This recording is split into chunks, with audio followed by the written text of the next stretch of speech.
Wel, mae'n anrhydedd arbennig i ni heno i gael y cyfle i gyflwyno'r Athro Eryl Wynn Davies, yr Athro Emeritus Eryl, i'r cwmni sy'n ymuno â ni heno, a ni'n griw go lew. Fe fy'r athro yn bennaeth ar yr Ysgol Athroniaeth a Chrefydd yn y Brifysgol ym Mangor. A roedd hwnnw cyn i'r Brifysgol fynd gyda'r llif secular a dileu'r adran gan wasgaru nifer o'n ysgolheigion diwynyddol a beiblaidd i wahanol gyfeiriadau. Wy'n cofio'r esgob Cledan rhyw dro yn dweud mai dim ond pysgod marw sy'n mynd gyda'r lli, a mae eisiau cofio hynny'n does. Ond beth bynnag, yng Cristnogaeth 21 heno, i ni'n falch iawn o'i groesawiau ac yn ddiolchgar arbennig iddo, am yn helpu ni i godi trafodaeth am natur arwyddocad ac ystyr y Beibl.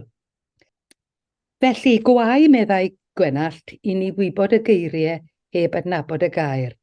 Am o'n i, mae'n perygl mawr ni erbyn hyn yw bod na genhedlaeth yn codi sydd ddim hyd yn oed yn gwybod y geiriau. Ond ar y llaw arall, os ydy pobl yn dod yn gwbl ffres at y geiriau, mae hynny'n golygu y gallan nhw i taro nhw yn fyw ac yn ffres iawn ac yn troi yn wir newyddion da. Felly, heb ragor o siarad gen i ni wedi gofyn i'r athro i wybodaeth eang a dofn i agor drws i genhedlaeth iau, a falle a rhai ohono ni sy'n dal yn y genhedlaeth un, i wrando, i herio a thrafod beth yw'r Beibl, ac yn arbennig heno, beth yw'r Hen Destament, y cyntaf o ddwy sesiwn. Felly, gyda pleser mawr, wy'n gofyn i'r athro Eryl i fwrw ati i agor y mater. Athro, croeso. Wel, diolch yn fawr iawn. Enid am y geiriau caredig o groeso. Diolch i chi gyd hefyd am ymuno ar Zoom heno.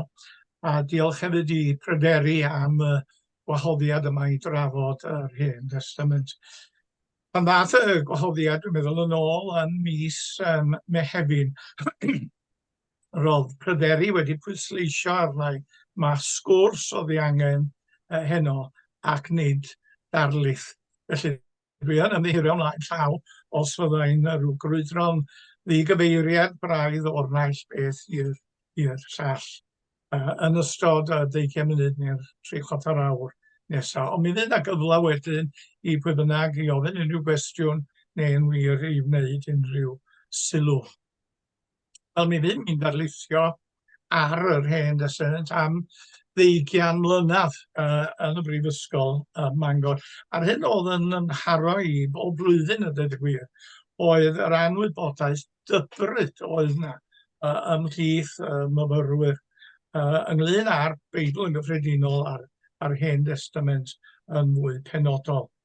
Dwi'n cofio un blwyddyn gofyn i fyfyrwyr y blwyddyn gyntaf gwestiwn mwyn i mi wybod sut i pitio'r darlithoedd, felly ni'n gofyn iddyn nhw yn ei darlith gyntaf un cwestiwn o'n i'n meddwl oedd yn weddol syml a fydda'n gyfarwydd i bawb, a gofyn iddyn nhw pwy ddaru arwain yr Hebreaid allan o gaeth Hywyd yr Aifft drwy'r diffeithwch am 20 mlynedd i gyfeiriad Gwlad o'r Addewid.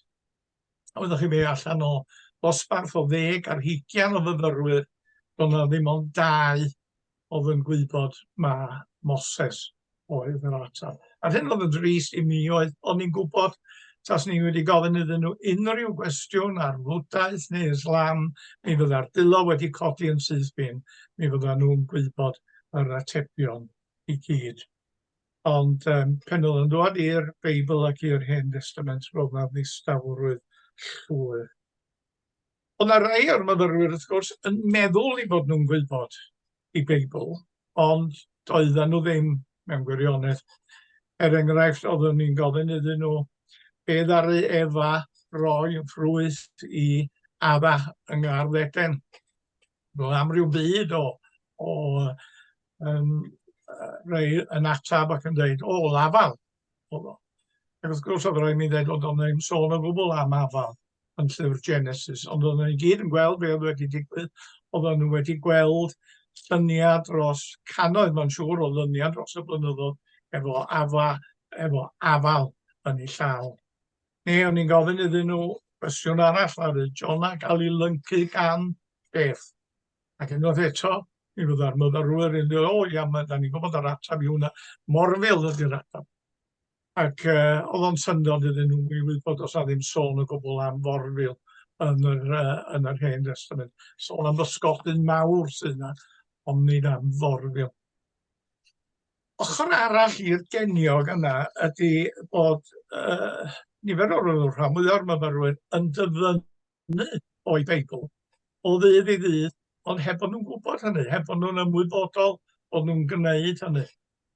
A be fyddwn ni'n gwneud ydy rhestru i'r dosbarth i Gymraeg am ryw byd o ymadroddion.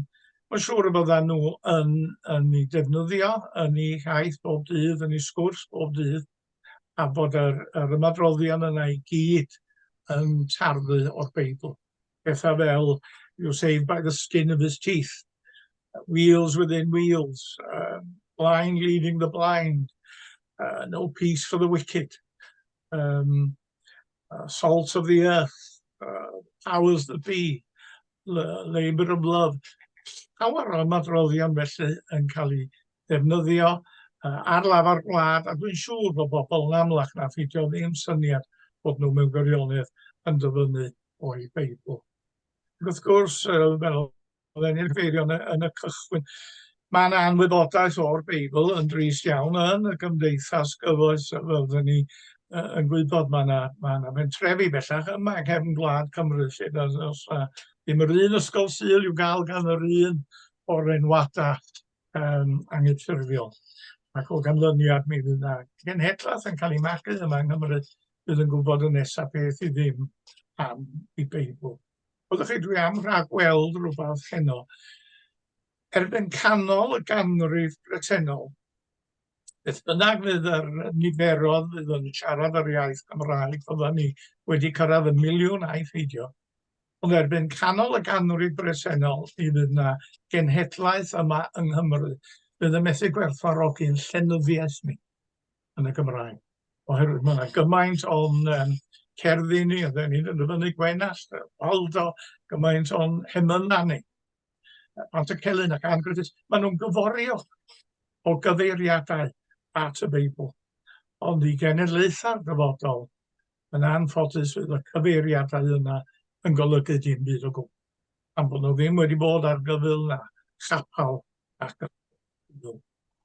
Wel, gyda hynny o'r rhag ymadroddi, gadewch i ni droi at y testun sgwrs yn benodol heno. Beth ydy yr Hen Destament? Ac y broblem ydy, hefo teitl mor eang a hyn, y broblem ydy wrth gwrs gwybod i gychwyn. Ac efallai mae'r lle gorau i gychwyn ydy hefo y term yma sydd yn y teitl, yr Hen Destament. Wyddwch chi yn yr byd ysgolheigaidd, dyda ni ddim yn defnyddio yr ymadrodd yr Hen Destament. Be da ni yn ei ddefnyddio yn hytrach ydy y Beibl Hebraeg. Nes i gyhoeddi llyfr llynedd fel mae'n digwydd yn dwyn y teitl Narrative Ethics in the Hebrew Bible, sydd ddim i alw o Narrative Ethics in the Old Testament. Wel, pam hynny? Wel, y ffordd gorau i esbonio fo ydy sôn am gymdeithas. Da ni fel ysgolheigion Beiblaidd bron bob un yn perthyn i'r gymdeithas yma, sef the Society for Old Testament. Ydy, mae yna, wel, bron i 500 o aelodau yn y gymdeithas, rhan fwyaf helaeth o Brydain, ond mae yna rhai o Ewrop, rhai o'r Unol Daleithiau. A fel y gallwch chi ddychmygu, mae yna ganran o'r aelodau yn Iddewon.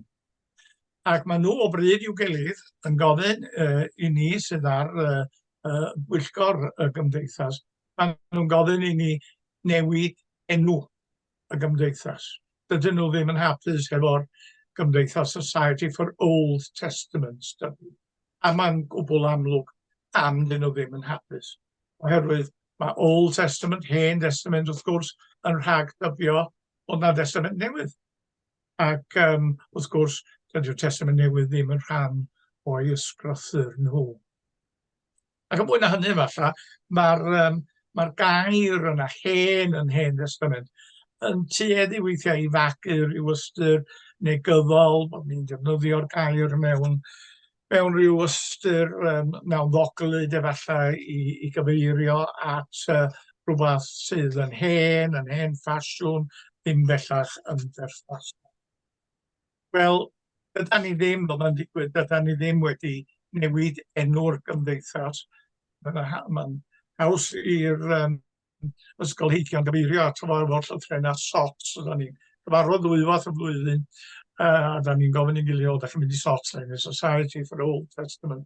Dydy gyda llaw, mi ddaru'r gymdeithas yna gychwyn dros ganrif yn ôl yn 1917, ac mi gychwynodd o yn y brifysgol ym Mangor o bob man.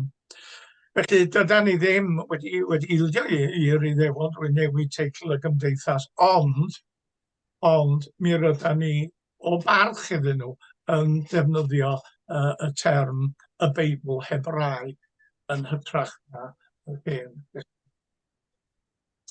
Wel, enw yr Iddewon ar y Beibl Hebraeg yma ydy Tanach, ac mae'r llythyren T yn Tanach yn sefyll am Torah, sef y 5 llyfr. Ac i'r Iddew, dyma o bell ffordd ydy rhan bwysica y Beibl Hebraeg. 5 llyfr cyntaf, Genesis, Exodus, Leviticus, Numeri a Deuteronomium. Wedyn mae gynnon ni llythyren N, Tanach. Llythyren N yn sefyll am Nefim, sef y proffwydi. Yna dipyn bach yn gamarweiniol, oherwydd da ni'n amlwg yn meddwl am proffwydi fel Eseia, Jeremia ac yn y blaen, ond mae'r categori yma yn cynnwys pethau fel 1 a 2 Samuel, 1 a 2 Brenhinoedd. Oherwydd mae yn llyfr y Brenhinoedd, wrth gwrs, sôn am rei o'r proffwydi cynnar fel Elias ac Eliseis, oedd yn bod yn tua'r 9fed ganrif cyn Crist. Wedyn Tanach, y llythyren ola, yn sefyll am yr gair Hebraeg Cythwfim, sef yr ysgrifeniadau. Mae'r rhain yn cynnwys pethau fel y Salma, Job, i Arhebion ac blaen. Ac mwyn rhoi rhywbeth o strwythur felly i'r sgwrs, beth ni yn licio wneud ydy dweud rhywbeth yn ddyr am y 3 chategori yma. Gan gychwyn felly hefo'r Torah 5 llyfr cyntaf Beibl. Yr cwestiwn cyntaf ydy pwy ddaru sgrifennu y llyfrau yma. Ar farn draddodiadol am ganrifoedd oedd Mae Moses, oedd yr awdur. Ond os na fawr neb erbyn heddiw, sicr yn y byd ysgolheigaidd sydd yn barod i dderbyn hynny. Nôl oherwydd bod hanes marwolaeth Moses i'w gael yn Deuteronomium a hanes pethau ddigwyddodd ar ôl i marwolaeth. A mae yna fwy nag un arddull i'w weld yn y llyfrau yma, yn y 5 llyfr. Ac wrth gwrs mae yna ailadrodd ar nifer helaeth o'r hanesion. Mae yna ddwy gofnod o hanes y creu, fel da ni'n gwybod, diolch yn debygol y bydda yr un awdur wedi mynegu ei hun mewn dwy ffordd wahanol. Felly, trwy'r rhan fwyaf, dwi'n meddwl, o'r 20fed ganrif y farn traddodiadol, oedd bod yna bedar, wel, na'i'n galw nhw'n awduron, mae hynny'n gamarweiniol, bod yna bedar ffynhonell y ôl i'r 5 llyfr. Sef, yn cael ei hadnabod wrth i llythrennau G, E, D a P. Mae G yn cael ei ddefnyddio oherwydd Jehova ydy'r gair mae'r ffynhonell yma yn ei ddefnyddio am dduw. Ond yn meddwl bod y ffynhonell yna yn tarddu o'r 9fed ganrif cyn Crist. Wedyn E ydy'r nesaf, ffynhonell yma yn ddefnyddio Elohim fel teitl ar dduw. Ffynhonell yna perthyn i'r tua'r 8fed ganrif cyn Crist. Felly mae gyda ni'r llythyren D, wel mae hwn yn syml, D sydd yn gyfrifol am lyfr Deuteronomium. Yn ola, mae gyda ni y P, sef y traddodiad offeiriadol, P am priestly, yn Saesneg. Hwn yn perthyn i tua'r 6fed ganrif cyn Crist. Felly, dyna oedd y farn gyffredin yr ugeinfed ganrif. Dwi'n meddwl erbyn hyn, mae yna bwyslais cry wedi bod i ffwrdd o'r syniad yma o geisio dosrannu yr hanesion unigol i wahanol ffynonella. Oherwydd, da ni'n colli golwg ar gyfanrwydd y stori. A mae yna fwy a fwy o ysgolheigion rwan yn gofyn be mae'r bobl gyffredin wedi bod yn ei ofyn ers blynyddoedd a dweud y gwir, faint gwell ydyn ni o ddeud bod dydwch Genesis penod 25 adnod dechrau adnod 3 yn perthyn i J, diwedd adnod 3 yn perthyn i E, adnod 5 yn perthyn i P. Faint gwell da ni o bod hynny i gyd. A'r dydd gref hyn ydy bod ni yn heddi i ddarllen yr hanesion fel, dweud y gwir, mae pawb arall yn ei darllen nhw, yn ei cyfanrwydd, yn ei ffurf gorffenedig. Mae'n dweud rhyw air am Genesis, wrth gwrs dwi'n mynd i fynd trwy'r llyfr i gyd, ond dwi am ddethol a ddewis wrth fynd trwy'r llyfr yma. Un o ddau o bethau sydd gobeithio yn ddiddorol, ond gobeithio hefyd yn berthnasol. A da ni gyd, mae'n siŵr, wedi bod yn meddwl llawer iawn yn y dyddiau sydd ohoni am y sefyllfa yn Israel ac yn Gaza yn benodol. A un pwynt dwi eisiau gwneud ydy bod y gwrthdaro yma rhwng Iddewon a'r Palestiniaid, sydd gan mwyaf Mwslemiaid, mae'r gwrthdaro yna i olrhain yn ôl i lyfr Genesis. Mae'r ddwy grefydd, y grefydd Iddewig a'r grefydd Mwslemaidd, mae'r ddwy grefydd fel ei gilydd yn tarddu o Abraham, o'r un ffynhonnell o Abraham. Mae'r ddwy grefydd yn gytun o Duw wedi sefydlu cyfamod efo Abraham, cyfamod i roi y tir i'w ddisgyn y ddiono. Wel, pam felly y gwrthdaro? Wel, mae angen troi at Genesis penod 16 i weld pam. Ac yn y fan honno, mi gofiwch chi bod Sara blynyddoedd maith ar ôl priodi efo Abraham, mae Sara wedi methu bechiogi, wedi methu cael plentyn. A mae Abraham wedyn yn mynd ac yn cael cyfathrach efo morwyn Sara, sef Hagar, ac maen nhw'n cael plentyn ac yn galw ei enw yn Ishmael. Ond wedyn i gymlethu bethau, ar ôl i'r plentyn yna gael ei eni, mae Sara gwbl groes i unrhyw ddisgwyl, mae Sara ei hun yn bechiogi. Ac mae hi yn galw y plentyn yn Ishmael. Wel, yn ôl y ddeddf yn yr Hen Destament, mae'r tir i fod i fynd i'r cyntaf anedig. A'r cyntaf anedig, wrth gwrs, ydy Ishmael. Ac felly mae'r Palestiniaid, mae'r Mwslemiaid yn dweud, wel, mae'r tir felly yn perthyn i ni. Ond wedyn mae'r Iddewon yn dweud, rhodwch am munud, y cyntaf anedig o'r berthynas rhwng Abraham a Sara oedd Isaac. Ac felly mae'r tir yn perthyn i ni. Wel, dach chi'n bod, mae o'n dangos fel, pen oedd myfyrwyr yn gofyn i mi pam da ni isio mynd i'r drafferth o astudio'r Hen Destament. Pam mae o'n berthnasol i ni heddiw? Wel, y gwir ydy, fedrwch chi ddim mewn gwirionedd deall y sefyllfa sydd yn digwydd yn Israel ac yn Gaza heddiw, heb wybod am y cefndir y gwrthdaro yna. Diolch yn dweud rhwng air, felly, am y llyfr nesaf, llyfr Exodus. A fel da ni'n gwybod, mae'r llyfr yn cychwyn hefo'r Hebreaid yn gaethweision yng ngwlad yr Aifft ac yn cael ei camdrin gan y Pharo. Yn gorfod diodda, llafur gorfod adeiladu stordau ar gyfer y Pharo. Ond maen nhw yn cael ei rhyddhau wedyn gan Moses. A maen nhw'n brwydro drwy'r diffeithwch am 20 mlynedd i fynd tuag gwlad yr Addewid.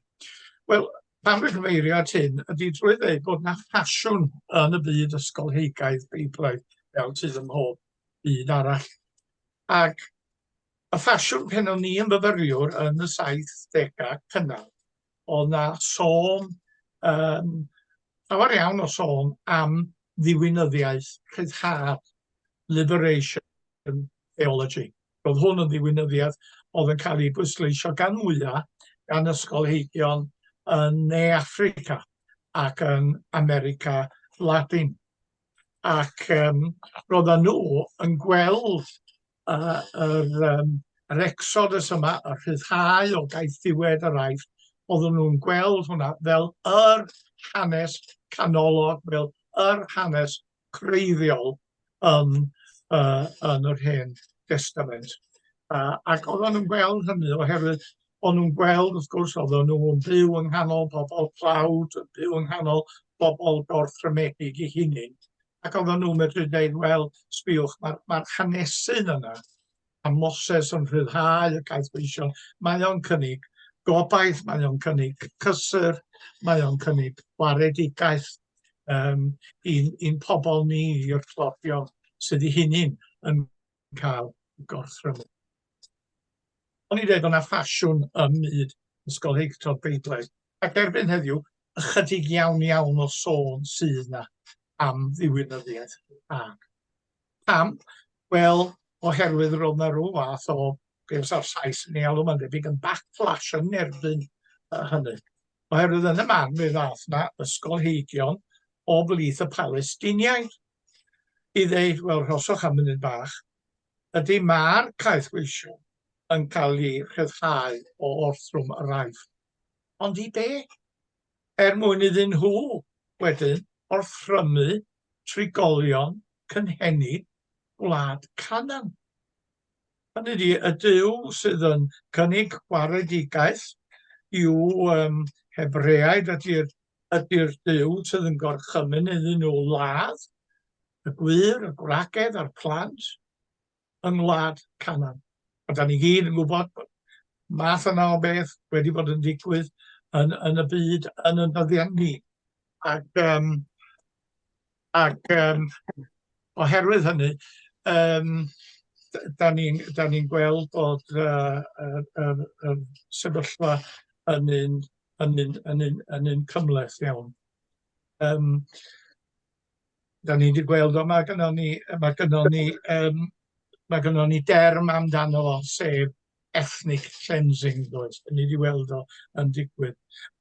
Pan dwi'n bwysleisio hynny ydy bod yn rhaid i ni fel ysgolheigion Beiblaidd, mae'n rhaid i ni fod yn sensitif i'r ddwy ochr, yr Iddewon ar y naill llaw, i'r Palestiniaid ar y llaw arall. Dwi'n rhoi at lyfr Leviticus rwan. Ac gyda llaw, dwi ddim yn mynd i fynd trwy bob un llyfr yn yr Hen Destament, ond felly feddwl byddwn ni yma tan ganol nos, felly mi fyddai'n cyffredinoli yn arw fel dwi yn mynd ymlaen. Ond dwi am ddweud gair bach am lyfr Leviticus, oherwydd mae o'n lyfr sydd yn cael ei anwybyddu, gadewch chi fod yn onest, mae o'n lyfr sydd yn cael ei anwybyddu yn aml iawn. Oherwydd mae o'n llawn o ryw reola, deddfa, sydd yn estron, sydd yn amherthnasol. Ond, mae'n bwysig i ni gofio bod na ddeddfa moesegol yn y llyfr yma. Enghraifft, taswn ni yn deud wrthych chi, art ac ymydog fel teitl un. Wel, mae'n siŵr da chi'n meddwl yn syth am y bregaeth ar y mynydd. Ond y gwir ydy, mae'r geiriau yna, mae'r ddeddf yna, art ac ymydog fel teitl un, i'w weld yn llyfr Leviticus. Ond penod 19 ac nod 18 os da chi eisiau mynd ar ôl yr adnod ei hun. Rhoi at lyfr Numeri nesaf. Gan fan hyn dwi am ddweud rhywbeth digwyddodd i mi, wel, be ryw 10 mlynedd ar 20 yn ôl bellach. Mi ges i alwad ffôn gan gyhoeddwyr yn yr Unol Daleithiau. Ac oedd y llais yr ochr arall i'r ffôn yn dweud, mae gynnon ni newydd da i chi, a mae gynnon ni newydd drwg i chi. Dwi'n gwybod, beth yw'r newydd da, meddwl ni, wel, os ni'n licio i chi sgrifennu esboniad ar un o lyfrau yr Hen Destament ar gyfer yn cyfres ni, a'r gyfres oedd y New Century Bible. Ac o'n i'n gwybod bod o'n gyfres oedd yn cael ei gydnabod yn weddol uchel yn y byd ysgolheigaidd, ac yn byddai'r esboniad o bosib wedyn yn persu. Wedyn eisiau i sgrifennu'r esboniad, wedyn eisiau, o beth yw'r newyddion drwg sydd gyda chi? Ac yma nhw'n dweud, wel, ac o'n i'n gweld o'n oedi am ychydig cyn dweud, wel, y llyfr da ni wedi ddewis ar eich cyfer chi ydy'r llyfr Niwmeri. A dyma'n nghalon ni'n sydd o'n syth bin. Oherwydd o'n i'n gwybod bod y data i gyd yn dangos o holl lyfrau yr Hen Destament, llyfr Niwmeri ydy'r lleia poblogaidd. Llyfr Niwmeri ydy'r un a ddarllenir lleia o holl lyfrau yr Hen Destament. A mewn gwirionedd, pan ydych chi'n meddwl am y peth llaw pregeth da chi wedi glywed lot o blynyddoedd yn seiliedig ar lyfr Niwmeri. Beth bynnag oedd hi'n rhywr, o'n i wedi cytuno i sgrifennu yr esboniad yma. Ond o gytuno, ni'n gweld bod yna bethau hynod ddiddorol yn codi o'r llyfr yma. Enghraifft, os ydych chi wedi gofyn i mi cyn i mi ddechrau sgrifennu'r llyfr, faint o gaeth gweision ddaru ddilyn Moses allan o wlad yr aeth drwy'r teitl. Mae'n debyg os ni wedi deud, wel, dos gynnau'n syniad. Ond mae'r benod gyntaf un o lyfr Niwmeri yn deud wrthyn ni faint o bobl oedd yna. A mae'r rhif yn gwbl anhygoel. Mae o'n deud bod yna dros 600,000 o ddynion dros eu 20 oed oedd yn abl i fynd i ryfel.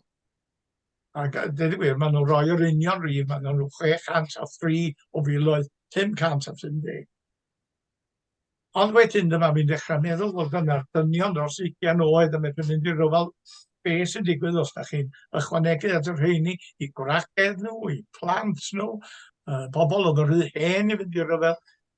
Ond ni wedi gweithio allan bod chi'n sôn am 3 miliwn o bobl. Da chi'n sôn am boblogaeth Cymru gyfan heddiw. Yn dilyn Moses allan o wlad yr aeth. Wel, fedrwch chi ddychmygu. Dyna gyr pen mawr i mi, cyn i mi symud hyd yn oed o benod cyntaf un llyfr Niwmeri. Deuteronomium, y gwybodau ydy, mae rhyw fath o araith ydy llyfr Deuteronomium gan Moses. Mae'n crynhoi beth sydd wedi digwydd yn ystod i fywyd o yn y gorffennol. A mewn ffordd, pan ydych chi'n meddwl am y peth, ydych chi'n darllen trwy'r 5 llyfr i gyd, ydych chi'n dechrau efo llyfr Exodus, ydych chi wedi gyrraedd diwedd llyfr Deuteronomium, a dydy'r bobl dal heb gyrraedd gwlad yr addewid. Rhaid i chi mynd i'r llyfrau nesaf i weld fel maen nhw yn goresgyn. Wel, dyna felly y categori cyntaf. Yr ail gategori ydy, fel dwi'n dweud, y nyfu un proffwydi.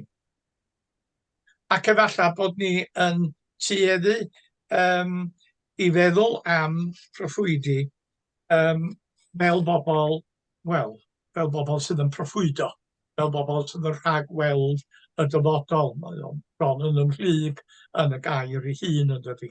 Ond mewn gwirionedd, does yn gymaint â hynny o proffwydo o ragweld y dyfodol yn llyfrau proffwydi. Dwi'n cofio rhywun, wel, ddegawdau yn ôl bellach, yn deud yn Saesneg, ac yn crynhoio'n dda iawn, dwi'n meddwl. The prophets, meddwl o, were forth-tellers, not foretellers. Hynny ydi, bobl oedd yn forth-tellers, bobl oedd yn deud pethau fel y mae hi, bobl oedd yn deud i barn yn ddiflewyn ar dafod.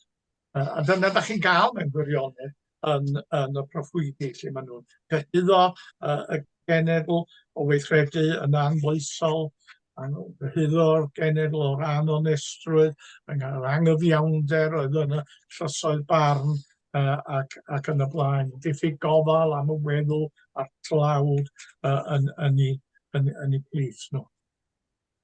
Gyda llaw mi roedd gan ni'n galw nhw'n oraclau, yr pregethau bach ma oedd gan y proffwydi, roedden nhw yn siarad ar ffurf barddoniaeth. Dydy hynny ddim yn dod yn amlwg efallai yn y cyfieithiadau Cymraeg a Saesneg, ond o'n nhw'n siarad ar ffurf barddoniaeth.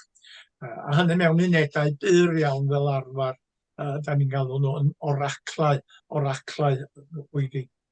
Ac roedd yr rhain, mae'n debyg, y pregethau yma'r oraclau yma yn cael eu casglu yn ddiweddarach gan eu disgyblion nhw, eu dilynwyr nhw, ac yn ddiweddarach fydd oedd rheini yn cael golygydd yn rhoi yr oraclau yma yn eu trefn. Yn amlwg, nhw ddim bob amser yn rhoi nhw yn eu trefn amseryddol, oherwydd, chi'n meddwl am lyfr Eseia, enghraifft, mae hanes galwad Eseia, fos chi'n disgwyl iddo fod yn y benod gyntaf. Ond chi ddarllen y penod 6 cyn i chi ddod ar draws i alwad o. Felly, da ni'n siŵr ar ba sail roedd y golygyddion yma yn gosod yr oraclau, ond oedd yn dilyn o reidrwydd bod nhw yn eu dilyn nhw yn eu trefn amseryddol. Gyda llaw, mi roedd proffwydoliaeth yn gyffredin y tu allan i Israel. Da ni'n gwybod bod yna broffwydi yn Mesopotamia, enghraifft. Wlad heddiw da ni'n nabod fel Iraq. Mi roedd yna ddynion a merched yn proffwydio fel oedd yna yn Israel, wrth gwrs. Yna broffwydau sy'n rhaid nhw hilda mae dynion sydd yn cael y sylw gan mwyaf pen mae rhywun yn sôn am y proffwydi, ond mi roedd yna broffwydesau yn ogystal. Ac un gwahaniaeth mawr da ni'n ei weld rhwng proffwydi Israel a proffwydi gwledydd eraill ydy bod proffwydi Israel yn barod i gondemnio y brenin ei hun, wyneb yn wyneb. Deud ti fel mae chi wrth y brenin ydy ni, sydd yn cofio'r hanes yna am Elias yn condemnio y brenin Ahab, wraig Jezebel, yw wyneb. Wrth roedd y Testament Newydd, awduron y Testament Newydd, yn aml yn cyfeirio at y proffwydi yma. Ac oedden nhw'n gweld llawer iawn o bethau oedd wedi digwydd yn mywyd Iesu, fel rhyw fath o wireddu proffwydoliaethau y Hen Destament. Gyda llaw, mae'r dyfyniadau o'r Hen Destament da chi'n ei gael yn y Testament Newydd, mae bron i hanner nhw yn dod o just 2 lyfr. Chi'n meddwl, yna 39 o lyfrau yn yr Hen Testament, ond mae hanner y ddyfyniadau yn y Testament Newydd o'r Hen Testament yn dod o just 2 lyfr, sef llyfr y Salma a llyfr y proffwyd Eseia. Wel, na ddweud rhyw air i ddiweddu efallai am y trydydd categori, yr ysgrifeniadau. Ac yn fama, mi allwn ni sôn am Job neu am diarhebion, ond dwi am dweud rhyw air fach am y Salma. Wrth gwrs, mae yna 150 ohonyn nhw. Llawer ohonyn nhw yn cael eu priodoli i'r brenin Davies. Bosib mae Davies na'r ysgrifennu rhai ohonyn nhw, ond mae'n anhebygol bod o wedi ysgrifennu oll Salma a briodoliaeth iddo, oherwydd da ni'n gwybod bod yna rhai o Salma yn perthyn i gyfnod mwy diweddar o lawer. Yn anodd gyda llaw ddyddio'r Salma, ond mae yna rhai enghraifft yn sôn am goroni y brenin, felly mae'n amlwg Salma yna yn rhai cynnar, yn rhai buan, yn perthyn i gyfnod y frenhiniaeth. Mae yna Salma eraill, fel y Salm enwog yna sydd yn dweud wrth afonydd Babylon, y wylasom am Jerusalem. Yn amlwg, safonydd Babylon yn perthyn i gyfnod y geithglyd, hynny ydi ganrif cyn Crist. A mae'n debyg bod y Salma yma wedi cael ei cyfansoddi llawer ohonyn nhw ar gyfer achlasuron arbennig, ddathlu gwyl arbennig, ambell i salm yn salm o goroni y brenin, i ddathlu hynny. Felly mae yna lawer iawn o'r Salma wedi cael ei ysgrifennu i bwrpas arbennig. Llawer ohonyn nhw yn Salma yn cwyno mewn gwirionedd i ddiw, da ni'n galw nhw'n Salmau galarnad. Falle yn cwyno oherwydd bod nhw'n dioddau o afiechyd, a ddim yn dall pam oherwydd bod nhw wedi byw bywyd moesol da, ac yn aml iawn yn gweld y bobl ddrwg yn y cymdeithas yn ffynnu felly. Ac maen nhw'n troi at Dduw ac yn gofyn, wel, lle mae'r Duw yma? Wrth gwrs, un o'r pethau sydd yn creu, wel, dipyn o embaras i ddweud y lleia i Gristnogion heddiw, sydd yn darllen y salma. Da ni'n meddwl am y salma fel pen llanw efallai, yr Hen Destament i radda. Ond un o'r pethau sydd yn achosi embaras ydy bod yna lawer o'r salmwyr yma yn neilltithio y gelyn. Dewch i mi jyst roi rhyw enghraifft i chi o hyn. Mae hyn yn dod o Salm 109, ac yn y salm yma mae'r salmydd yn meddwl bod o i gymydog o wedi gamdrino, mae eisiau cael o i ddwyn i'r llys barn.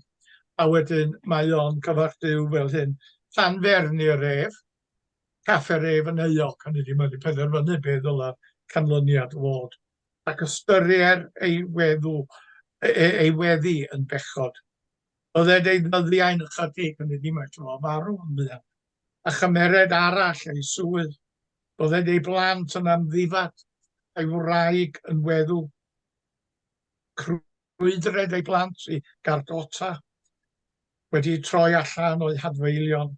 Cymered y benthyciwr bob peth sydd ganddo, dyged estroniaid ei enillion.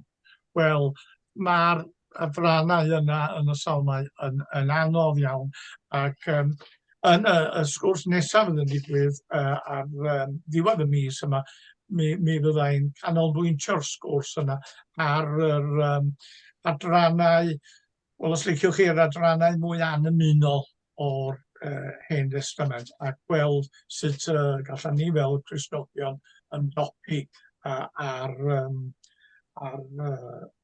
adrannau anffodus yna, sydd yn rhan o'n Beibl ni.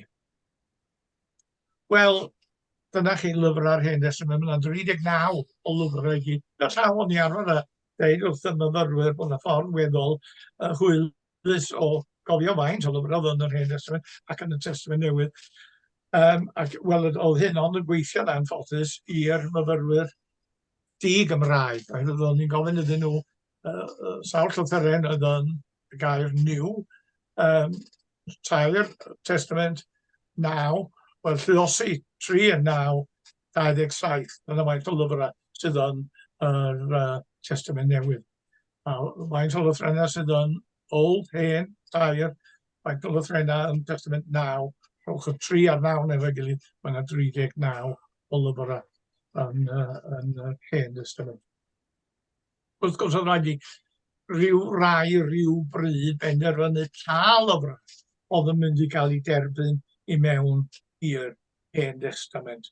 Mewn gwirionedd, dasg y rabiniaid oedd hynny yn tewel yng nghyfnod Iesu ei hun erbyn diwedd y ganrif gyntaf o oed Crist. Dyna pryd cafwyd yr Hen Testament i ffurf erfynol. Ond be felly am y llyfrau ddaru ddim cael ei derbyn? Wel, mi roedd y rheini yn cael ei gosod ar wahân mewn llyfr da ni'n galw yr Apocrypha. Gair groeg yn golygu cuddiedig. Hynny ydi, dyma chi'r llyfrau wedi cael ei cuddio, o olwg yr Iddew trwy beidio cael ei cynnwys nhw yn y canol. Rwy'n lyfrau fel 1 a 2 Macabeaid. Wel, mi gafodd y llyfrau Beiblaidd felly i cyfieithu i'r Roeg yn y 3fed ganrif cyn Crist. Erbyn hynny, roedd am ryw byd o Iddewon wedi gorfod mynd i ddyw i wledydd eraill, roedd ffoi i wledydd eraill yn aml. Lawer ohonyn nhw'n byw yn yr Aifft, wedi colli gafael efallai ar y Hebraeg, medru darllen yr iaith Roeg o rhyw fath o lingua franca yr hen byd. Ac felly yn y 3fed ganrif cyn Crist, mi ddaeth na alwad i gyfieithu y llyfrau i'r iaith Roeg. A'r enw sydd ar y llyfr yma sydd yn cynnwys y cyfieithiad ydy'r Septuagint. Ac yn aml iawn mewn llyfrau, mae yna gyfeiriau at hwn jyst trwy dair llythyren yn cyfeirio at llythrennau Rhufeinig LXX, wrth yn golygu 70. Ac o'na hen chwedl sy'n sicr ddim yn wir, ond hen chwedl yn dweud bod y cyfan o'r Septuagint mae wedi cael ei gyfieithu gan 70 o ddynion, a hynny mewn 70 o ddyddiau. Wel, wrth gwrs, roedd y cyfieithiad Groeg yma wedi digwydd cyn i'r Rabiniaid yn y ganrif gyntaf o'r Crist penderfynu pa llyfrau oedd i'w cynnwys. Felly, mi roedd y llyfrau, yr apocryffa hefyd wedi cael ei cyfieithu i'r iaith Groeg. Ac mae'r Beibl, y Catholigion, y Jerusalem Bible, yn cynnwys llyfrau, da ni'n alw fel y llyfrau yr apocryffa. Beibl y Protestaniaid yn hepgor yr apocryffa ac yn cynnwys, fel ar ni yn y Beibl Cymraeg newydd, yn cynnwys yr apocryffa fel dyfryn ar wahân.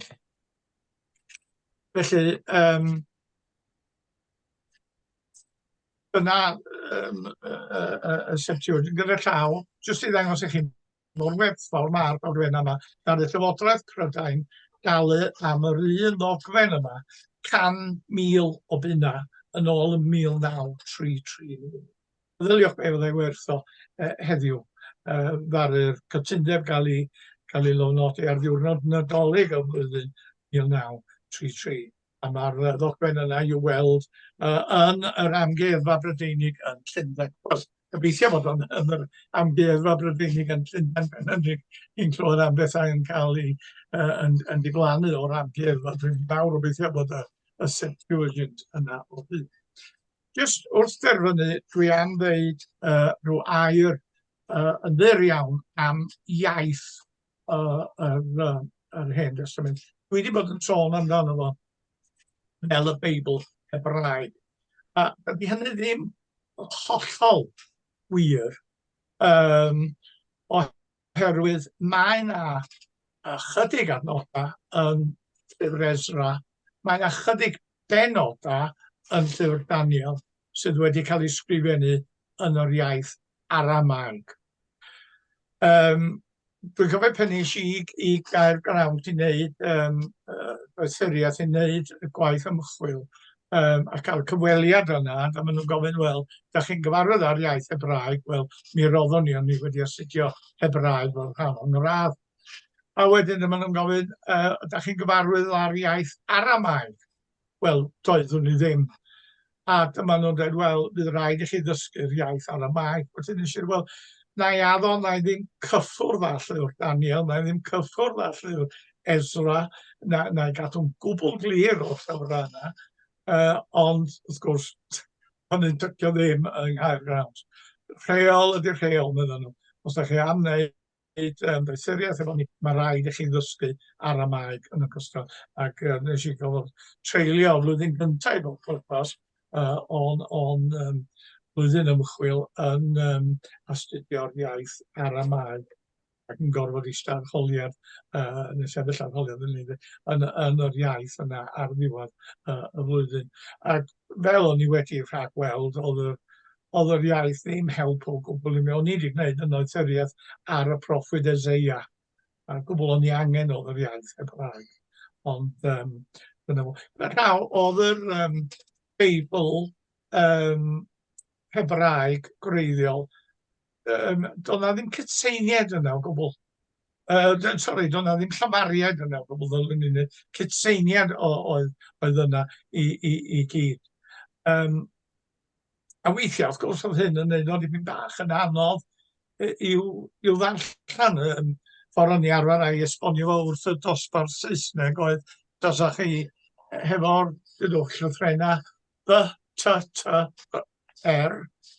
Os yna chi benderfynu, wel, be di'r ystyr? Bitter, better, butter. Wel, chymod, mae yna bob math o... Fel arfer, wrth gwrs, mae'r cyd-destun yn help i chi benderfynu.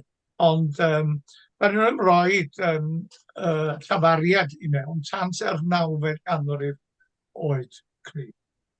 A beth arall efallai sydd yn ddiddorol ydy yn yr Hebraeg, Beibl Hebraeg, doedd na ddim penodau, doedd na ddim adnodau. Ddaru hynny ddim dod i fod tan i'r Beibl gael ei gyfieithu i'r iaith Ladin, hynny gan Jerome yn y 4edd ganrif. Wel, dwi'n meddwl mae dyna'r cwbl sydd gyda i ddeud am yr Hen Destament. Jyst gyda llaw, os ydych chi isio un llyfr, a prynu un llyfr, bydd yn deud chi y cwbl ydych chi isio wybod am y Beibl, am yr Hen Destament, a'r newydd. Yr un llyfr os o'n i'n awgrymu, mae o'n ddiweddol, ddiweddar gan gyfaill ymni oedd yn athro yn Rhydychen cyn iddo fo ymddeol. A hwn ydy'r llyfr gan yr awdur John Barton, a'r teitl y llyfr, A History of the Bible, the Book and its Faiths. A History of the Bible, the Book and its Faiths, gan John Barton. Mae o'n weddol ddiweddar wedi dod allan mewn clawr meddal sy'n golygu bod o'n lawer iawn rhatach na'r llyfr clawr caled. Mae rwan yn y Penguin sydd wedi gyhoeddio, ac mae'n dros 600 tudalen. Mae o'n rhychwant yr Hen Destament yn ogystal a'r newydd ac yn costio rhyw 12 punt. Ond os ydych chi am wario ar un llyfr yn benodol, dwi'n meddwl mae hwn ydy'r llyfr baswn ni yn ei argymell. Ond efo hynny, gael diolch i chi gyd am eich gwrandawiad ac os oes yna unrhyw sylw neu unrhyw gwestiwn na i geisio i ateb o.